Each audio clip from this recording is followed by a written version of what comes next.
자, 여러분 혹시 이런 생각해 보셨나요? 대한민국 정부가 돈을 빌릴 때랑 우리 모두가 아는 대기업 삼성이 돈을 빌릴 때 왜 내야 하는 이자가 다를까요? 이게 사실 아주 간단한 질문 같지만 이 안에는 금융시장 전체를 움직이는 아주 거대한 원리가 숨어 있습니다. 안녕하세요. 여러분의 경제학 길잡이 경제학장 박사입니다. 오늘 이 시간에는요, 거시경제학의 정말 명저죠, 이 블랑시아 교재를 가지고 위험이라는 보이지 않는 힘이 어떻게 돈의 가치, 바로 이자율을 결정하는지 한번 속 시원하게 파헤쳐 보겠습니다. 오늘 우리가 함께 탐험할 지도를 한번 볼까요? 먼저, 이자율은 왜 이렇게 제각각일까 하는 질문에서 출발해서요, 위험 프리미엄이라는 개념을 확실하게 짚고 넘어갈 겁니다. 그리고 나서 이걸 어떻게 계산하는지 한번 들여다보고 이게 현실 경제, 특히 2008년 금융위기 때 세상을 어떻게 뒤흔들었는지 생생하게 목격할 거예요. 마지막에는 오늘 배운 내용 중에 가장 중요한 것들만 딱딱 챙겨서 마무리하겠습니다. 자, 그럼 첫 번째 주제부터 시작해 보겠습니다. 우리가 어쩌면 너무 당연하게 생각해서 그냥 지나쳤을지도 모르는 이 질문이야말로 복잡한 금융의 세계를 꿰뚫는 가장 중요한 열쇠라고 할 수 있습니다. 여러분, 한번 진지하게 생각해 보세요. 대한민국 정부가 발행하는 채권, 즉 국채랑 삼성이 발행하는 회사채, 둘 다 돈을 빌리겠다는 증서인데 왜 이자율이 다를까요? 이 차이를 이해하는 순간 여러분은 금융의 절반을 이해하게 되는 겁니다. 오늘 우리는 바로 그 답을 찾아 떠날 겁니다. 그 답에 대한 실마리가 바로 여기에 있습니다. 왼쪽은요, 말 그대로 절대 무너지지 않을 것 같은 철옹성 같은 금고, 바로 안전자산입니다. 정부가 망하지 않는 한 내 돈 떼일 일이 거의 없다고 보는 거죠. 대표적인 게 바로 국채고요. 반면에 오른쪽은 어때요? 좀 위태로운 다리 위에 놓인 돈 같죠? 이게 바로 위험자산입니다. 회사가 어려워지면 원금도 못 받을 수 있는 부도 위험을 가지고 있는 회사채 같은 것들이 여기에 속하죠. 그렇다면 투자자들은 이 눈에 보이지도 않는 위험이라는 불안감을 어떻게 다룰까요? 아주 간단합니다. 그냥 가격을 매겨버리는 거예요. 지금부터 이자율 처리의 비밀을 푸는 결정적인 열쇠, 바로 위험 프리미엄에 대해서 알아보겠습니다. 자, 위험 프리미엄이란 건요, 투자자가 위험을 감수하는 대가로 이 정도는 더 줘 하고 요구하는 추가 보상이라고 생각하시면 돼요. 아주 쉽게 말해서 내가 이 회사채 사서 돈 떼일 수도 있는 위험을 안고 가니까 안전한 국채보다는 이자를 당연히 더 줘야 하는 거 아냐? 라고 요구하는 것, 바로 그 추가 이자가 위험 프리미엄인 셈입니다. 자, 그럼 이 추가 이자를 대체 얼마를 받아야 적당하다고 할 수 있을까요? 지금부터는 이 위험에 가격표를 붙이는 구체적인 계산법을 한번 들여다보겠습니다. 수학 나온다고 긴장하실 필요 전혀 없어요. 제가 아주 쉽게 풀어드릴 테니까 그 원리만 딱 알고 나면 아하! 하고 무릎을 탁 치실 겁니다. 네, 바로 이 공식이 위험의 가격표를 붙이는 비밀 코드입니다. 알파벳이 많아서 좀 복잡해 보이지만 걱정 마세요. 이 안에는 안전한 길로 갔을 때의 이익과 위험한 길로 갔을 때의 이익을 똑같이 맞춰주려는 아주 상식적인 논리가 담겨 있거든요. 자, 같이 한번 해독해 보죠. 이 암호를 풀기 위해서는 딱 3가지 단어만 알면 됩니다.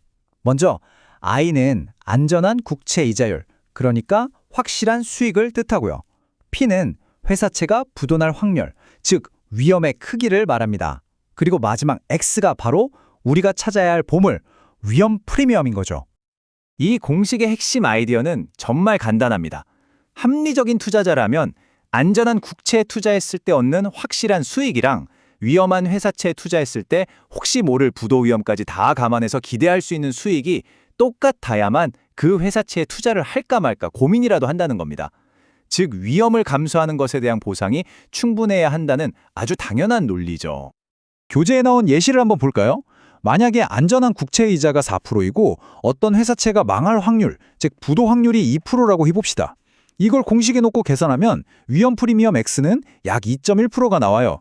이게 무슨 뜻일까요? 2%의 위험을 감수하는 대가로 투자자들은 2.1%의 추가 이자를 원한다는 뜻입니다.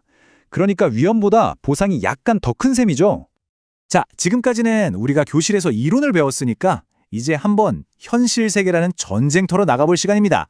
이 위험 프리미엄이라는 개념이 2008년에 전 세계를 공포로 몰아넣었던 금융위기 속에서 어떻게 괴물처럼 변했는지 직접 한번 확인해 보시죠.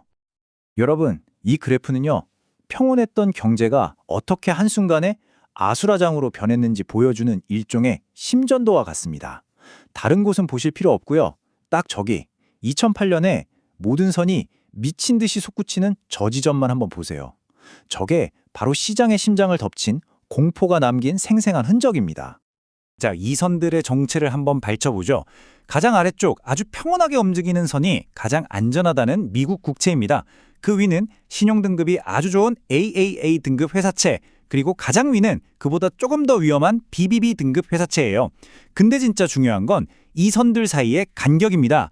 금융뉴스에서 스프레드라고 부르는 바로 이 간격이 우리 눈에 보이는 위험 프리미엄이거든요. 이 간격이 넓어질수록 시장의 공포가 커지고 있다는 신호인 거죠.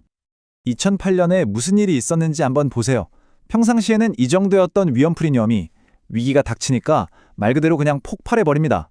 시장에 공포에 질리니까 투자자들이 이젠 웬만한 이자를 주지 않으면 절대 위험한 자산은 쳐다도 안 보겠다고 선언해버린 거예요. 그럼 기업들 입장에선 어떨까요? 돈 구하기가 정말 하늘의 별 따기가 된 거죠. 교재는 여기서 핵심을 딱 짚어줍니다. 위기 때는 가장 안전하다고 여겨지던 트리플 A 등급 회사채조차 위험해 보였다. 이게 무슨 뜻일까요? 모든 투자자가 너도 나도 안전한 국채라는 금고로만 숨어버리니까 아무리 우량한 기업이라도 돈을 빌리기가 너무너무 어려워진 겁니다. 공장도 짓고 사람도 뽑아야 하는데 돈줄이 꽉 막혀버리는 거죠. 금융시장의 공포가 결국 우리 일자리까지 위협하는 그런 순간인 겁니다.